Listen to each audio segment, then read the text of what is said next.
다시 만나 뵙게 돼서 너무나 반갑고 또 감사드립니다. 17년이라는 세월이 지난지 정말 오늘 얘기 듣고 깜짝 놀랐습니다.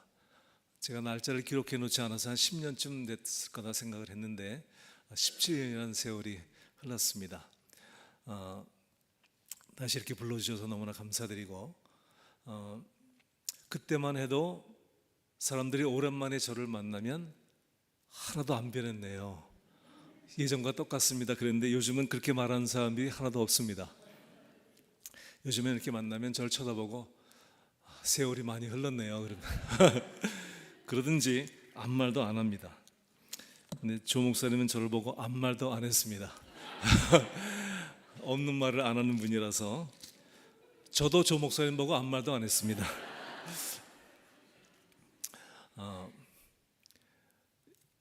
한국의 이민교회들이 코로나 팬데믹을 지나면서 많이 어려움을 당했습니다. 그래서 많은 교회들이 침체되고 축소되고 또 많은 작은 교회들이 없어졌습니다. 정말 슬픈 일이지만 교회를 향한 아주 굉장히 어려운 시련의 과정을 통과했죠. 그런데 우리 은혜장로교회가 그 코로나 팬데믹 과정을 통과하고 제가 예전에 왔을 때보다 더 교회가 부흥하고 성장한 모습을 보면서 하나님께 영광을 돌렸습니다. 너무 감사하고 신실한 우리 목사님 그 신실하게 교회를 지키시고 또 여러분들이 이렇게 목사님을 따라서 참 예배에 신실하게 예배를 지키고 또 여러분들이 이렇게 하나님의 사역에 충성함으로써 하나님께서 이 교회를 축복해 주신 결과라고 믿습니다. 할렐루야. 저는 오늘 여러분들과 함께 회복을 넘어 부흥이라는 제목으로 이렇게 말씀을 전하겠는데요, 우리가 이렇게 살다 보면 이런 생각을 할 때가 있습니다. 내가 어쩌다가 여기까지 오게 됐지? 내가 어쩌다 이런 지경에 이르게 됐지? 내가 뭘 잘못했을까? 우리 이런 생각을 할 때가 있습니다. 여러분, 오늘 우리가 보고 있는 우리의 현실은 과거에 언젠가 있었던 일의 결과인 것입니다. 무엇인지 원인과 이유가 없는 결과는 없습니다. 언젠가 이런 일이 있었기 때문에 오늘 우리 이런 일을 우리가 당하게 된 것입니다. 그런데 우리의 삶을 수정하고 회복하고 그리고 더 놀라운 축복의 길로 나가기 위해서는 반드시 우리 그 예전에 우리가 잘못된 선택, 잘못된 실수 이런 것들을 우리가 다시 돌아봐야 합니다. 그리고 그보다 더 중요한 것은 그것을 보고 우리의 잘못된 것을 찾고 다시금 회복하는 것이 중요합니다. 그리고 회복을 넘어서 창대한 하나님의 부흥의 역사로 가는 것이 중요한 것입니다. 왜냐하면 내가 지금 살아있기 때문이고 그리고 아직 내 삶이 끝나지 않았기 때문이고 우리가 앞으로 해야 할 일들이 너무나 많이 있고 살 날이 너무나 많이 남아있기 때문인 것입니다. 어떤 20대 청년이 이렇게 말하더라고요. 자기가 비록 20대밖에 안 됐지만 자기 인생이 파란만장했다고. 근데요, 그 파란만장한 생애를 그 청년은 앞으로 4배 더 살아야 돼요. 80년을 더 살아야 되는 100세 시대입니다, 여러분. 30대 청년이 이렇게 말하죠. 나도 그래도 꽤 오래 살았다고. 여러분, 30 곱하기 2 플러스 10 70년을 더 살아야 됩니다. 아직 50된 사람이 이렇게 말합니다. 나 내 살 만큼 살았다고. 그만큼 더 살아야 됩니다. 50년을. 70이 돼서 은퇴한 사람이 말합니다. 난 이제 내 인생은 거의 끝났다. 이제 여러분, 전반전 지나고 후반전 지나고 이제 연장전이 시작된 겁니다. 앞으로 30년 40년 더 살아야 됩니다. 여러분, 100세 시대입니다. 정말 오래 살아요. 너무 오래 살아요.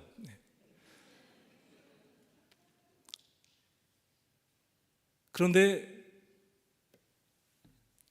너무 오래 살다 보니까 요즘에 나이가 바뀌었어요. 여러분, 유엔이 제정한 현대인의 나이는요, 지금 나이에다가 0.7을 곱해야 됩니다. 저는 아직 50이 안 됐습니다. 여러분도 전부 다 청년들이 되셨습니다. 0.7을 곱하니까 70세는 49세예요. 너무 젊으니까요. 요즘에는 잘 죽지를 않아요. 너무 오래 살아요. 그러니까 아직도 우리들에게는 해야 할 일들이 많이 있고 감당해야 할 사명이 많이 남아있는 것입니다. 제가 오클라호마에서 신학 공부를 할 때 옆에 있는 신학대학에서 세미나를 열어서 참석을 했는데요, 그 신학대학 학장님이 이런 이야기를 들려주었습니다. 자기가 잘 아는 하나님의 성의 여선교사님이 80이 돼가지고 중병이 들어서 병원에 입원을 했답니다. 그래서 이 목사님이 기도를 해주러 이제 갔습니다. 그래서 머리에 손을 얹고 기도하려고 할 때 그 여성교사님이 목사님 나 기도하지 마세요. 나 고쳐달라고 기도하지 마세요. 나 이제 살 만큼 살았고 하나님 일도 할 만큼 했으니까 나 이제 하나님한테 갈 거예요. 나 낫게 해달라고 기도하지 마세요. 그때 이 목사님이 이렇게 얘기했습니다. 죽을 땐 죽더라도 고침받고 죽으세요.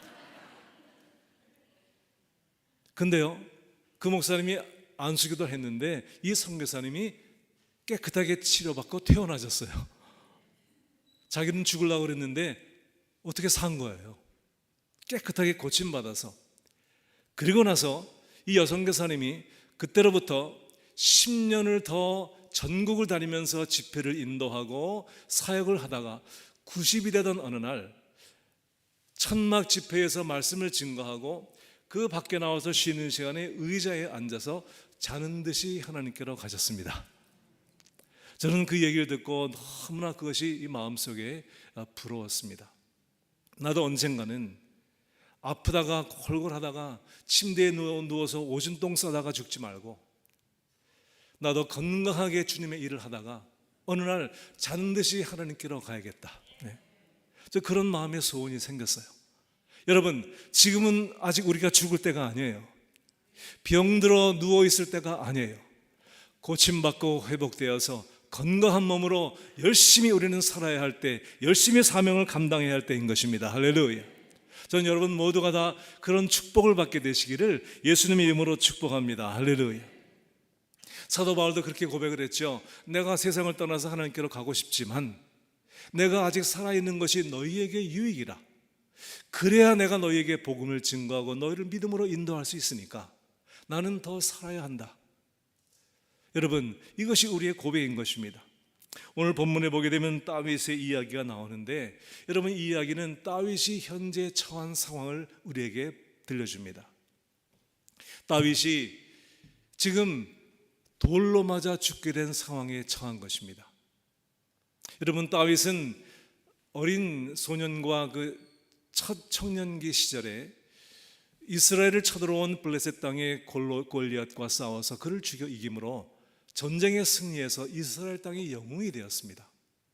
그런데 그런 위대한 승리가 있자마자 사울 왕의 시기와 질투를 받아가지고 사울 왕의 원수가 되어서 이스라엘 전국을 도망을 다녔습니다. 얼마 동안요? 10년 동안을.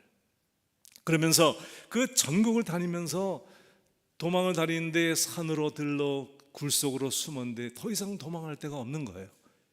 사울이 수천 명의 군대를 데리고 다윗 한 사람을 죽이러 쫓아다니니까요, 도망갈 데가 없었던 것입니다. 그러니까 다윗이 이런 고백을 해요. 사망의 줄이 나를 얽고 불의의 창수가 나를 두렵게 하였으며 음부의 줄이 나를 들고 사망의 올무가 내게 이르렀도다. 시편 18편. 그것이 다윗의 삶이었습니다. 그러니까 다윗이 도망을 다니다가 더 갈 곳이 없으니까요, 어느 날 생각하기를 내가 이스라엘 땅에는 더 이상 갈 곳이 없다. 그래서 그가 생각하여 도망간 것이 원수의 땅, 그 골리앗의 고향인 블레셋 땅의 시글락이라는 것으로 도망을 갑니다. 그런데 어느 날 이상한 일이 생긴 거예요. 자기의 조국인 이스라엘 땅과 이 블레셋 땅 사이에 전쟁이 벌어진 것입니다. 여러분, 얼마나 곤란했겠습니까? 다윗은 자기의 조국을 사랑하는 사람이었는데 자기의 조국과 지금 원수의 땅이지만 자기가 지금 얹혀 살고 있는 블레셋과 전쟁이 벌어졌는데 다윗이 어느 편을 들어야 합니까? 여러분 같으면 이스라엘 편을 들어야 되겠습니까? 아니면 블레셋 편을 들어야 되겠습니까? 손 들라면 잘 안 드니까 고개만 끄덕이시기 바랍니다. 이스라엘 편을 들겠다는 분 한번 고개를 끄덕여 보시죠. 블레셋 땅을 편을 들겠다는 분 고개를 끄덕여 보시죠. 네. 교회가 둘로 갈라졌습니다. 네. 어디 편을 들어야 될까요? 여러분, 다윗은 이스라엘 편을 들어야 마땅하지만 지금 블레셋 땅에 얹혀 살고 있는 신세라서 현실적인 판단으로 다윗은 블레셋 편을 들게 되었습니다. 그래서 전쟁터에 나가 블레셋을 도와서 자기 조국 이스라엘과 싸우는 이상한 현상이 벌어졌죠. 그래 전쟁을 막 하고 있는데 소식이 들리기를 자기와 자기의 가족들, 지금 600명의 군사를 데리고 있었거든요. 그러니까 그 600명의 군사의 아내들과 또 어린아이들, 그 수많은 사람들이 시글락 땅에 지금 거기 살고 있는 걸 놔두고서 전쟁에 나온 거예요. 그러니까 지금 그 후방에는 자기의 가족들이 있는데 자기가 군대 600명을 데리고서 전쟁에 나온 사이에 아말렉 군대가 시글락 땅에 들어가서 그 자기의 가족들과 아내들, 아이들을 전부 다 체포해 간 겁니다. 전부 붙잡아 간 겁니다. 기가 막힌 소식이 들려온 거예요. 그러니까 다윗이 지금 전쟁을 하다가 지금 내 가족이 전부 다 잡혀갔으니까 그걸 구출하러 지금 왔어야 됐습니다. 아주 상황이 이상하게 된 거예요. 그래 와보니까 전부 다 잡혀가고 아무도 없는 거예요. 그러니까 자기가 함께 전쟁에 참여했던 이 600명의 군사들이 이 다윗 이놈 때문에 우리가 다 가족을 잃게 됐다. 그래가지고 돌로 지금 쳐 죽이려고 하는 것입니다. 기가 막힌 상황이 벌어졌죠.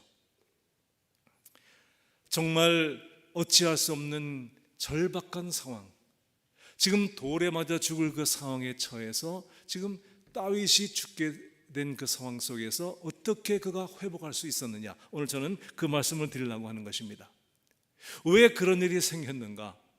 그 원인과 이유는 성경에 간단하게 한 절로 요약이 되어 있습니다. 그것은 사무엘상 27장 1절인데요 거기에 이렇게 기록이 되어 있어요. 이 한 절 때문에 다윗이 지금 이런 어려움에 처하게 된 것입니다. 그 말씀이 기록하기를 다윗이 그 마음에 생각하기를 David counsel to himself, 이렇게 되어 있습니다.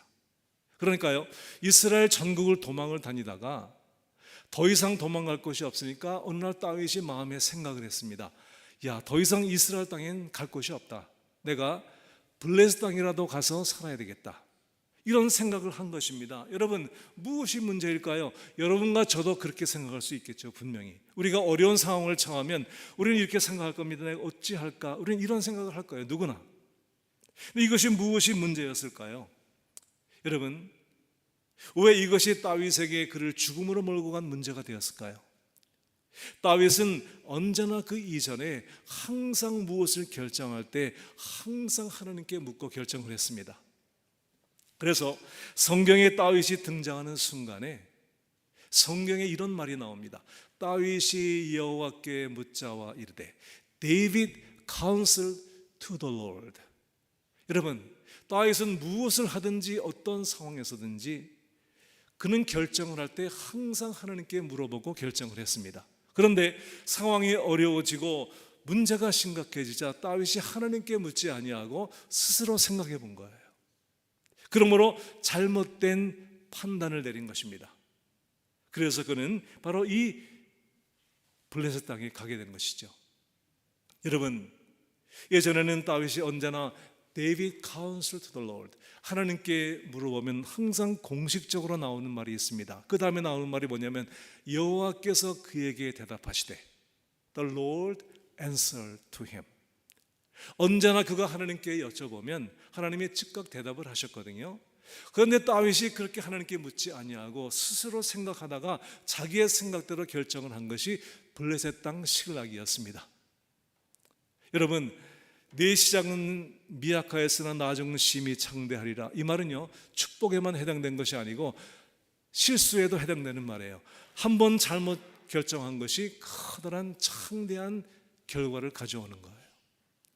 저도 생각을 해보면 옛날에 한 번 잘못했던 그 선택과 실수가 제 삶에 아주 치명적인 결과를 가져온 적이 몇 번 있었습니다. 특별히 목회를 하면서 그런 실수를 했는데요, 그 한 번의 잘못된 결정이 얼마나 많은 데미지를 가져왔는지 저는 경험을 해보았습니다. 다윗이 한 번의 실수로 인해서 이런 이 잘못된 선택을 한 거예요. 그래서 블레셋 땅 시글락으로 한 것입니다. 여러분 대답을 하셔야 돼요. 어디로 갔다고요? 시글락이요. 이 시글락이란 말은 히브리 말로 프레스 다운, 스트레스란 말이에요. 여러분, 이 세상은요, 스트레스로 가득 찬 것이 세상이에요. 다윗이 이스라엘을 도망다니다가 도망간 것이 시글락인데 그것은 스트레스가 가득한 것이었습니다. 여러분, 세상은요, 스트레스가 가득해요.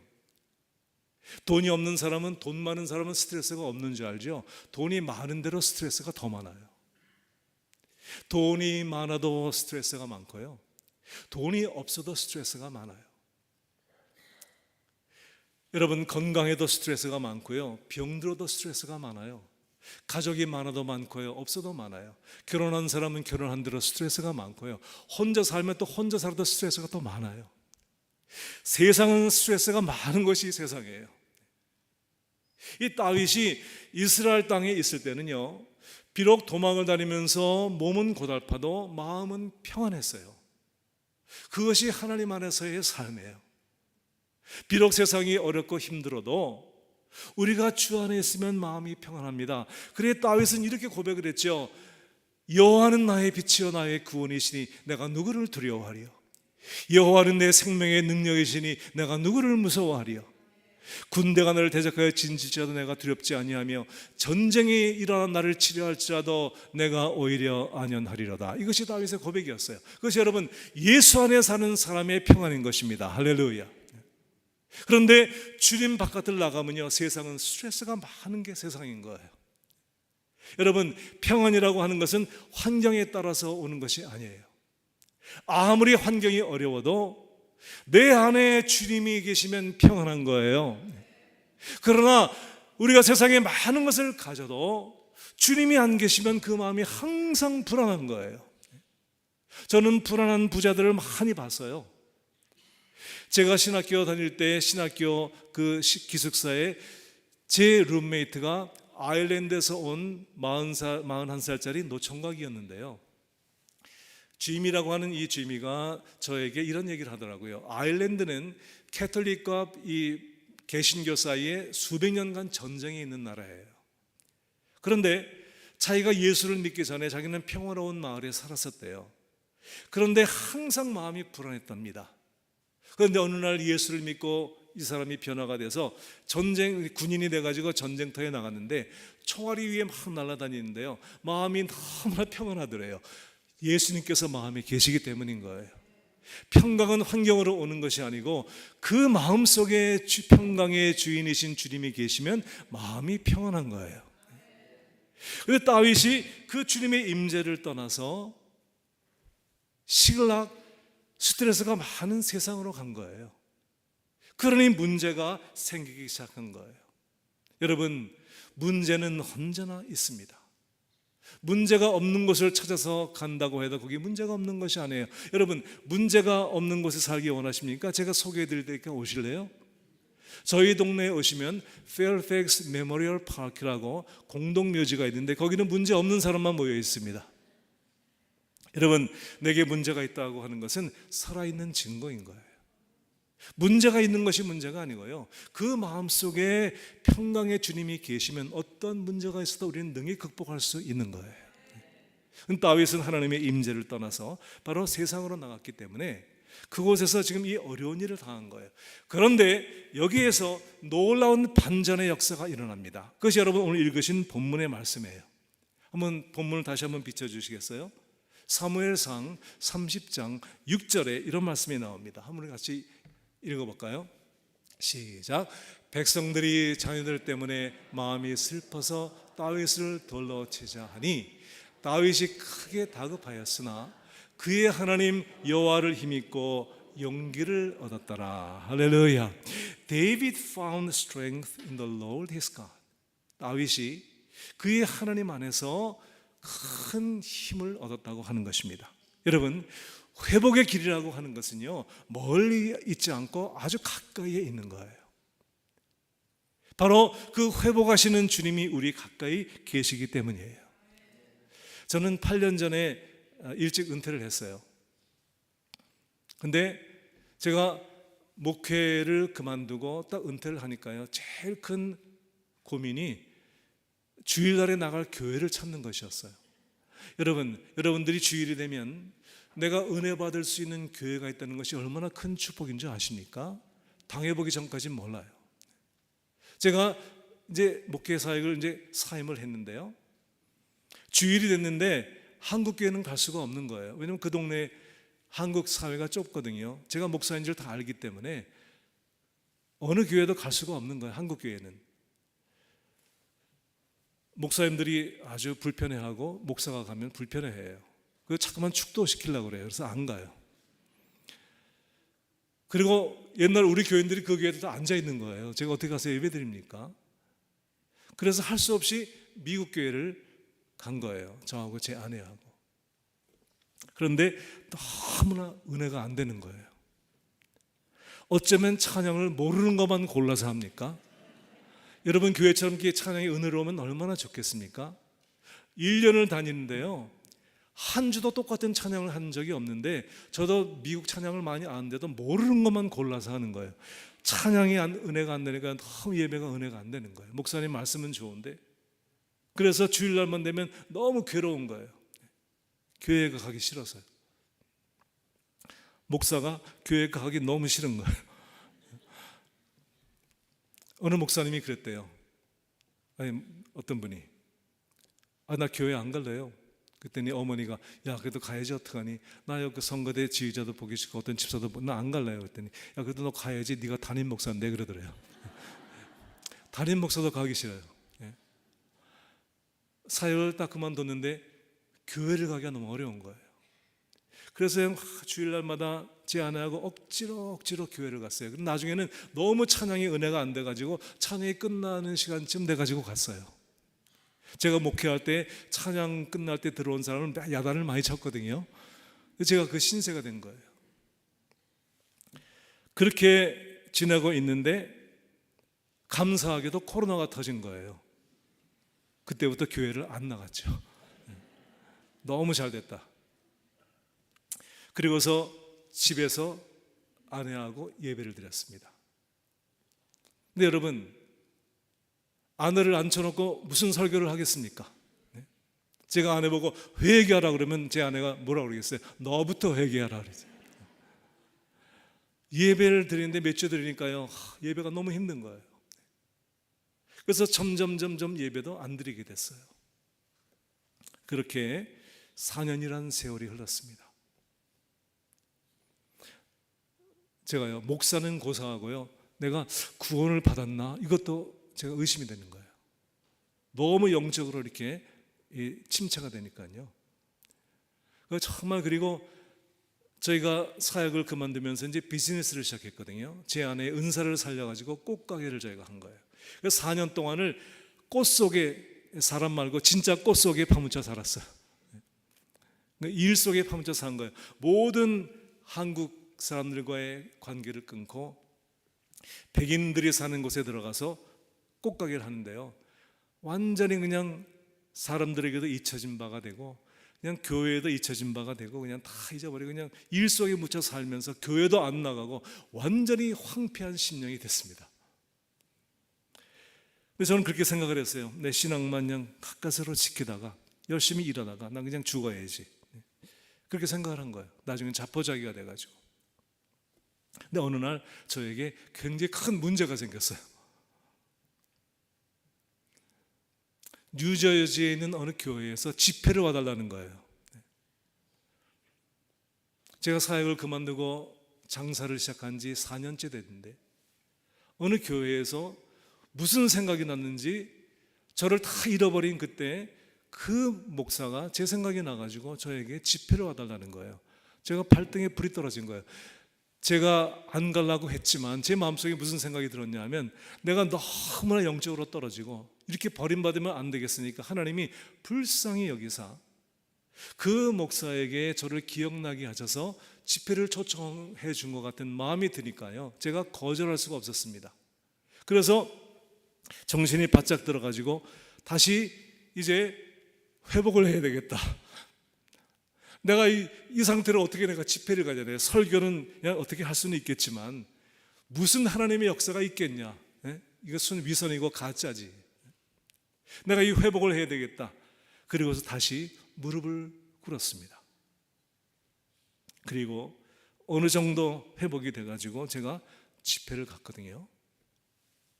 근데요, 저는 4년 동안 설교를 한 번도 안 하고 교회도 안 나가고 그렇게 영적으로 황폐한 상태에서 가까스로 조금 회복은 됐지만 강단에 서가지고 내가 이 설교가 나올까 너무나 궁금했어요.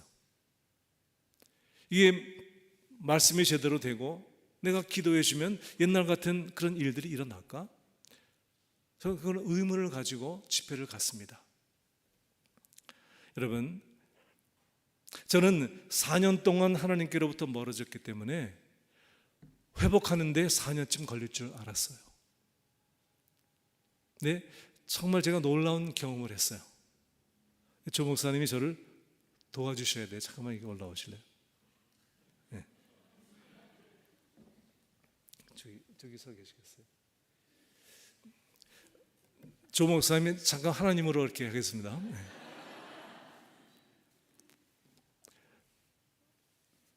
제가 하나님과 함께 동행을 하다가 제가 하나님께로 이렇게 멀어져서 4년을 지냈으면 하나님께로 돌아가는데 4년쯤 걸릴 줄 알았어요. 저는 제가 하나님을 떠나서 이렇게 멀리 왔다고 생각을 했거든요. 그런데 제가 하나님께로부터 멀어질 때 하나님이 여기 그냥 계신 것이 아니고 저를 따라오셨어요.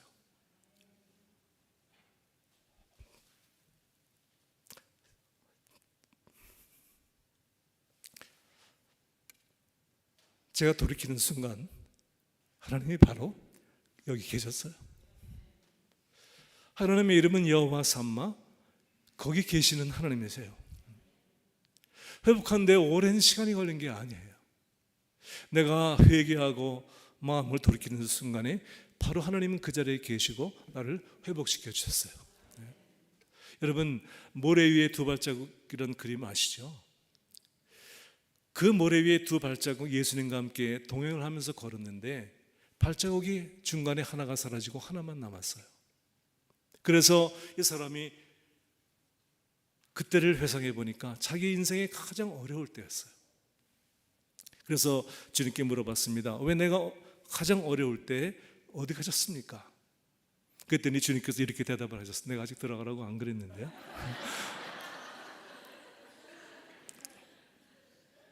그랬더니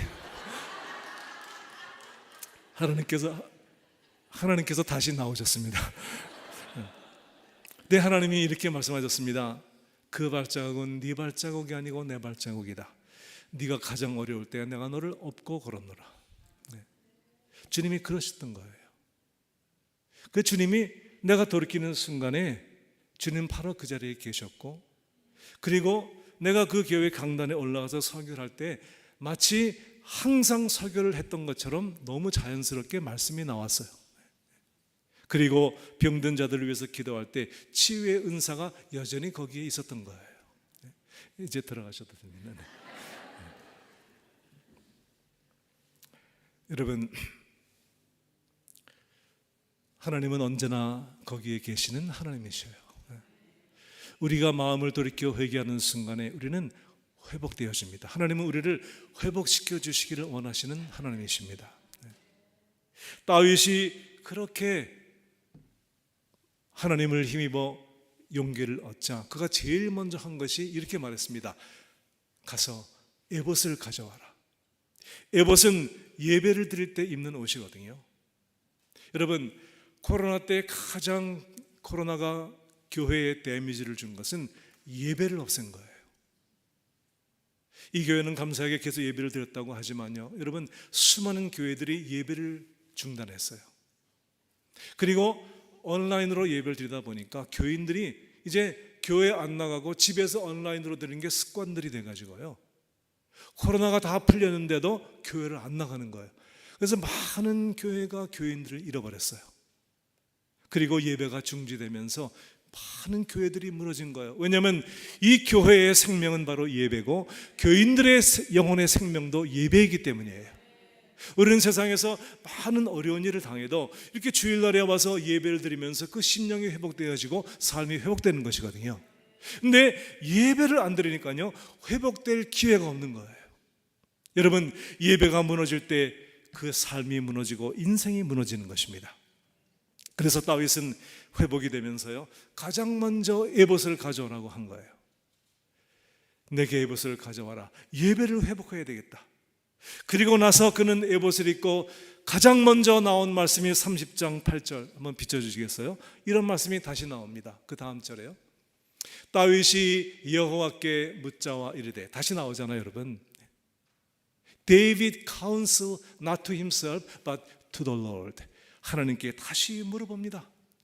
그러자마자 여러분, 다윗이 이렇게 말해요. 내가 이 군대를 추격하면 따라잡겠나이까? 당연한 말인데도 그는 스스로 결정하지 않고 하나님께 여쭙니다. 그러니까요, 즉각 나오는 말이 그죠. 여호와께서 그에게 대답하시되, 하나님의 음성이 즉각 들립니다. 여러분, 회복이 된 것입니다. 할렐루야. 하나님 이렇게 말씀하시죠. 그를 쫓아가라. 내가 반드시 따라잡고 도로 찾으리라. Pursue and overtake and you will rescue. 내가 반드시 따라잡고 반드시 도로 찾을 것이다. 잃어버린 모든 것을 다시 찾을 것이라는 거예요. 예배가 회복될 때 하나님의 음성이 들려오고 그 음성을 순종하는 순간에 하나님의 놀라운 회복의 역사가 일어나게 됩니다. 그는 쫓아갔고 pursue, 그는 따라잡고 overtake, 그리고 다시 찾습니다. recover, 회복되어지는 거예요. 내가 비록 과거에 잘못된 선택을 했을지라도, 그래서 엄청난 어려운 일을 당했을지라도 우리가 회개하고 돌이켜 하나님께 다시 여쭤보면 주님의 음성이 들리고 그것을 순종할 때 우리에게 놀라운 회복의 역사가 일어나게 되는 것입니다. 여러분, 사람들은 말합니다. 넌 이제 끝장이다. It's the end. 그러나 하나님 말씀하십니다. 이제부터가 시작이다. It's only the beginning. 사람들은 말합니다. 넌 이제 죽었다. You're dead. 하나님 말씀하십니다. You are alive and well. 내가 더 살았고 더 잘 될 것이다. 할렐루야. 사람들은 말합니다. It's a funeral. 이제는 장례식이다. 하나님 말씀하십니다. It's revival. 이제부터 부흥의 시작이다. 할렐루야. 주님께서 말씀하십니다. 여러분, 회복은 회복으로 끝나지 않습니다. 반드시 회복해서 우리는 부흥되어지고 더욱 창대한 곳으로 우리는 나가게 되어질 것입니다. 다윗은 이것을 통해서 그는 이 한 부족의 족장에서 이스라엘의 왕이 되어지는 기회를 그는 삼게 되어집니다. 사랑하는 성도 여러분, 하나님을 힘입고 용기를 얻어서 일어날 때 어떠한 악한 상황도 변화되어 하나님의 놀라운 축복의 역사가 시작되는 것입니다. 끝이 아닌 시작인 것입니다. 우리는 죽지 않고 사는 것입니다. 장례식이 아니고 부흥의 역사가 시작된 것입니다. 할렐루야. 하나님이 우리를 불러내신 것은 광야에서 죽으라고 부른 것이 아닙니다. 가나안을 정복하고 승리의 삶을 살라고 하나님은 우리를 불러내신 것입니다. LA 크리스탈 처치의 로버트 슐러가 이렇게 얘기했습니다. 하나님께서 절벽 가까이로 나를 부르셔서 절벽 가까이로 다가갔습니다. 절벽 끝으로 더 가까이 오라고 하셔서 더 가까이 갔습니다. 그러자 절벽 끝에 겨우 두 발을 붙이고 있는 나를 주님은 절벽 아래로 밀어버리셨습니다. 그때 난 알았습니다. 나에게 날개가 있다는 사실을. 여러분, 하나님은 우리를 결코 버리지 아니하시고 우리를 회복시켜 주시고 우리를 부흥시켜 주십니다. 저는 30년 이민 목회를 끝내고 저는 30년쯤 될 때 이제 그만두려고 했거든요. 근데 8년 전에 제가 30년 목회를 바로 끝나는 해였습니다. 그리고서 제가 그냥 믿음으로 산다고 아무런 준비 없이 은퇴를 했기 때문에 먹고 살아야 돼서 제 아내의 은사를 살려가지고 꽃가게를 시작했습니다. 그리고 나서 저는 그렇게 제 인생이 끝날 줄 알았죠. 근데 한국에 계신 어느 목사님이 저한테 전화만 하면 목사님, 저와 우리 형제 70명의 형제들이 목사님이 다시 사역을 하게 해달라고 기도하고 있습니다. 그러는 거예요. 왜 제가 그 목사님한테 그랬죠. 목사님, 그런 기도 하지 마세요. 나 이제 더 이상 나는 사역 안 합니다. 나는 이제 설교도 안 하고 치유 사역도 안 하고 난 이제 끝입니다. 그랬더니 그 목사님이 아유 목사님 그런 말씀 하지 마세요. 목사님, 하나님이 주신 은사가 아깝습니다. 그거 사용하셔야지. 그대로 끝나면 어떡합니까? 우리는 그분이 그 세계 십자가 선교회라는 것을 하면서 70명의 중독자들을 데리고 사시거든요. 하루에 그 산에서 4번 예배를 드립니다. 근데요, 하루에 4번 예배 드릴 때마다 저를 위해서 기도한다는 거예요. 제가 목사님, 난 사역 안 할 건데 그런 기도 하지 마세요. 그랬더니 그 목사님이 어떻게 생각하건 상관없이 우리는 기도합니다. 근데요, 정말 4년 전에 뉴저지에서 그 교회가 저를 부른 다음부터 하나님이 다시 사역의 문을 열어놓으셨어요. 그리고 제가 이렇게 일을 하면서요, 너무 감사한 거예요. 아침에 우리가 현역에서 은퇴를 한 다음에 일할 곳이 있다는 거, 그것이 얼마나 큰 축복인지요. 저는 제 주변에 은퇴한 목사들이 은퇴하고 난 다음에 할 일이 없어가지고 노는 걸 봤는데요, 노는 것도 하루 이틀이지 어떤 목사님은 6개월을 노니까 코피가 나더래요. 노는 게 얼마나 힘든지. 그런데 그 노는 걸요 30년 40년 한다고 생각해 보세요. 미칠 일입니다. 근데 제가, 우리 집이 장수하는 집안이에요. 우리 어머니는 99세, 거의 100세가 되셔서 천국 가셨어요. 우리 형제들은, 제가 막내인데 다 너무 건강해. 그래서 내가 생각해 보니까 내가 잘하면 100살까지 살겠더라고. 잘못하면 120세까지 살겠더라고. 제가 목회에서 은퇴해가지고 논다고 생각을 해보세요. 30년을 뭐하고 놉니까? 기가 막힌 불행입니다, 이게. 여러분, 안 죽는 게 불행해요. 그런데 제가 이 비즈니스를 하면서 매일 아침마다 일터로 나가면서 얼마나 행복한지 몰라요. 일할 수 있다고 하는 것이요. 너무나. 그러니까 제가 이 현역을 은퇴하고 이 비즈니스를 하면서요, 지난 8년 동안 하루도 감사하지 않은 적이 없었어요. 열심히 일하니까 또 몸도 건강해지고 일할 것이 있으니 행복하고. 그런데 사역도 끝난 줄 알았더니 4년 전부터 하나님이 사역을 불러주셔가지고 이렇게 또 사역도 해요. 말씀도 전해요. 병든 자들 위해서 기도도 해줘요. 이게 끝나지가 않은 거예요. 작년에는 한국에 나가서 집회를 하는데요, 놀라운 일이 있었어요. 제가 매년마다 한국에 있는 그 여주에 있는 소망교도소에 가서 그 400명의 그 재소자들이 있는데, 그것은 이제 매년 복음을 증거하거든요. 이제 3년 하고 이제 올해 가면 4년째예요. 근데 작년에 갔을 때 거기 한국에서 빵 공장을 하시는 분이 계세요. 그 빵 공장을 하시는 분이 빵을 만들어 가지고 이제 그 재소자들한테 이제 공급해 주는 거예요. 근데 그분이 그 집회에 참석했다가 저를 불렀는데, 그분은 천주교 캐톨릭 신자예요. 근데 그 부산 양산이라는 곳에서, 부산에서 1시간 떨어진 양산에서 커다란 그 빵 공장을 하는데, 일하는 사람이 전부 다 감옥 출신, 재소자 출신들이에요.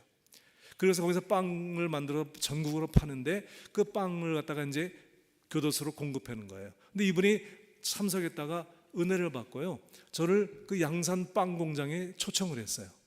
매주 화요일마다 캐톨릭 신자들이 모여서 피정을 드린다. 피정, 우리 집회예요. 그래서 저를 부른 거예요. 자기 그 빵 공장에 일하는 직원들이 너무 아픈 사람들이 많아가지고 목사님 오셔서 치유기도를 해달라는 거예요. 너무나 간곡히 부탁을 해서 제가 안 갈 수가 없어가지고 서울에서 3시간 떨어졌는데요, 거기 갔어요. 가가지고 나는 그 빵 공장 직원들이 나올 줄 알았더니 그들만 나온 것이 아니고, 이분이요, 그 동네 전체 있는 주변에 광고를 해가지고요, 카톨릭 신자들이 잔뜩 모인 거예요. 나는 평생에 카톨릭 신자들에게 처음 복음을 전했습니다. 집회를 인도하는데요, 나는 깜짝 놀랐어요. 왜냐하면 찬양을 부르는데 전부 다 우리가 부르는 복음성가를 똑같이 부르는 거예요. 그리고 말씀을 전하는데 이분들이 얼마나 열정적인지, 그냥 제가 한마디만 하면 전부 다 박수를 쳐가지고 제가 설교를 할 수가 없는 거예요. 너무나 열정적으로 그냥. 교회보다 은혜를 훨씬 더 많이 받아요. 여러분 박수 안 치는데 그런 박수를 해요. 제가 한마디 할 때마다 박수를 치는 거예요. 은혜를 받아가지고. 그래서 캐톨릭 신자들에게 복음 증거의 문이 열렸습니다. 올해에도 많은 성도에 가서 복음을 증거하게 될 거예요. 하나님께서 문을 열어놓으신 거예요.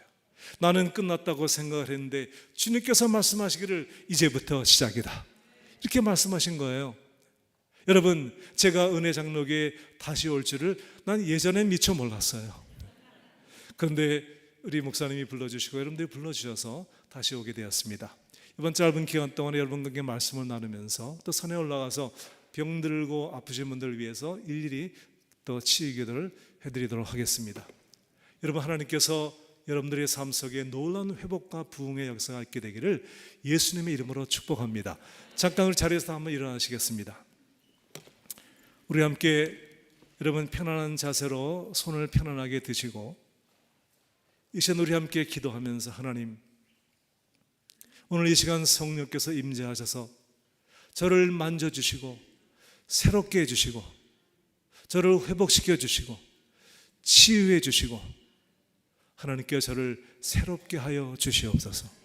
성령님, 이 시간 이곳에 임재하셔서 저를 만져주시고 저의 상한 심령을 고쳐주시고 제 믿음이 떨어졌으면 다시금 성령으로 임재 저를 회복시켜 주시고 다시금 주님의 은혜와 성령으로 충만하게 하여 주시옵소서. 우리 가정을 회복시켜 주시고 우리 가족의 남편과 아내, 우리 자녀들, 우리 손주들, 우리 모든 가족들을 하나님의 은혜로 저들을 채워주시고 우리 가족을 또한 회복시켜 주시옵소서. 우리의 삶에 놀라운 하나님의 회복의 역사가 있게 하여 주시옵소서. 오늘 주의 말씀을 붙들고 하나님, 다시금 주님의 말씀을 힘입고 다시금 일어나나이다. 하나님, 오늘 이 시간 우리 가운데 임재하여 주시옵소서. 우리 함께 합심으로 동서로 같이 기도하겠습니다. 할렐루야. 우리의 생명 되신 아버지 하나님, 주님 앞에 간절히 기도합니다. 하나님의 놀라우신 주님의 은혜를 이 시간 간구합니다. 이 시간 주님께서 이 자리에 임재하셔서 우리 각 사람을 우리 주님께서 만져주시고 새롭게 하여 주시옵소서. 하나님의 놀라운 손길로 저들을 만져줘서 마음이 상한 자를 고쳐주시고 아버지 하나님, 세상 일로 억눌린 자를 자유케 하여 주옵시고 어깨에 눌린 모든 짐이 떠나게 하여 주옵시고 육신의 병든 자는 이 시간 주님께서 만져주셔서 저들을 고쳐주시고 새롭게 하여 주시옵소서. 놀라우신 우리 주님의 이름을 찬양하며 우리 주님 앞에 영광을 돌립니다. 아버지 하나님, 감사합니다. 할렐루야. 영광의 주님을 찬양합니다. 생명 되신 우리 하나님 아버지, 오늘 이 자리에 임재하신 우리의 성령님, 오늘 이 자리에 참석한 우리 성도들 각자를 주님께서 만져주시고 저들을 새롭게 하여 주시옵소서. 마음이 상한 자를 고치사 슬픔이 변하여 기쁨이 되게 하여 주옵시며 낙심과 절망이 변하여 하나님의 놀라운 새 힘과 용기가 저들 마음속에 일어나게 하여 주시옵소서. 할 수 없다고 세상을 바라보며 불가능하다고 하던 모든 마음이 가능하다, 하나님이 나와 함께 하시면 할 수 있거든이 무슨 말이냐? 믿는 자에게는 능치 못함이 없느니라. 믿음으로 다시 일어나게 하여 주옵시고 믿음이 떨어진 자에게 다시금 성령으로 재충만하여 주옵시며 병든 자의 그 부위를 주님께서 이 시간 만져주셔서 저들을 고쳐주시고 치료해주시고 새롭게 하여 주시옵소서.